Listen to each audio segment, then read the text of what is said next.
Okay, it's day 144, part one. Big news is Clapper, classified email to Jake Tapper. Not going to be a pretty story. Nunez is on the trail now and he's moving quickly. The next two are Feiner and Weiner. Feiner being the Biden assistant, and I think Weiner is the assistant to Kerry. So just think Fine Weiner, the next two. I think Nunez should push these 10 questions emails out a lot faster, though, to a lot more people. And of course, we're going to be there every step of the way trying. New tool came out, which is interesting, from MIT, the media group. The Clinton Circle, it's called, and it basically takes metadata analysis of the Podesta emails, the Hillary emails, and the DNC emails. You go to the Hillary emails, basically just click on the big circles to see who the big emailers were. That's Cheryl Mills. That's going to be Jake Sullivan. Of course, you would think Huma would have a strong connection, but then there's other people that you might have forgotten and so forth. And so you get the how many were sent, how many were received, the frequency chart over here, and then you get all the emails right here. So it's kind of nice. Now, the only thing I would love to add is a search engine to be able to add like the word Palantir. You can see the total number of years here, 20 years in terms of emails. So this is a very good tool, especially if you're going to be going to a lawsuit and you're going to be doing discovery. So all these people will probably eventually get a chance to answer an interrogatory, potentially, who knows. But let's go back and look at Podesta emails here really quick. You would click the biggest circle. This is going to be, I think it's Monica Fisher, his assistant, so that makes sense.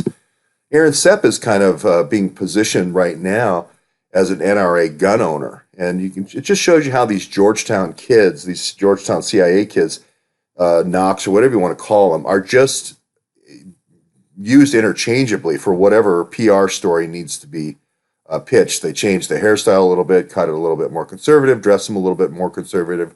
All of a sudden, Aaron Sepp is an NRA gun owner. And now she's going to say, I'm going to saw my AK-47 or whatever is the needed Smith-Munt article of the day. So this is handy, and I've learned some new names from this. And finally, we'll obviously got two suits against the DNC, so this type of tool is very helpful as well.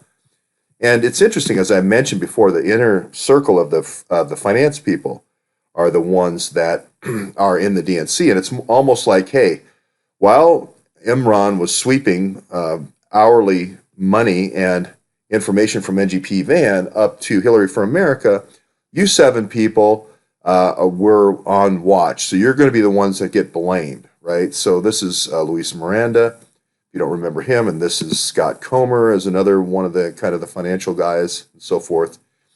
And if you go around the wheel here, there are new people that I just don't remember.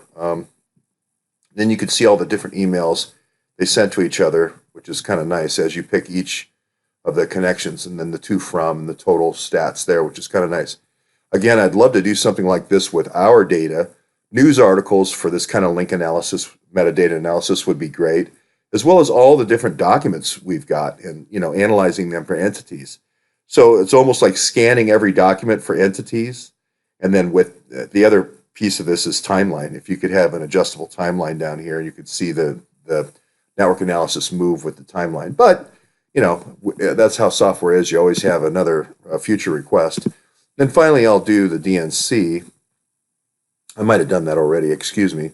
I'll just show kind of a couple of the peoples. So this is Lauren Gilotti, okay, and you can just see how tied in. She's now the personal assistant for Bill Gates, but she did work for Hillary Clinton, okay, and here is Luis Miranda. He's famous for saying, hey, let's back down on this pro-immigration thing. He was in charge of Hispanic outreach, saying, hey, half of these people are bringing over children that aren't theirs. So, let's back down. That lost him his job.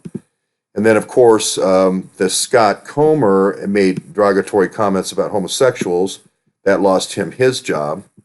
And then finally, there was a guy by the name of Jordan Kaplan that got booted as well from the WikiLeaks dump. So it caused a lot of people to have to leave the DNC.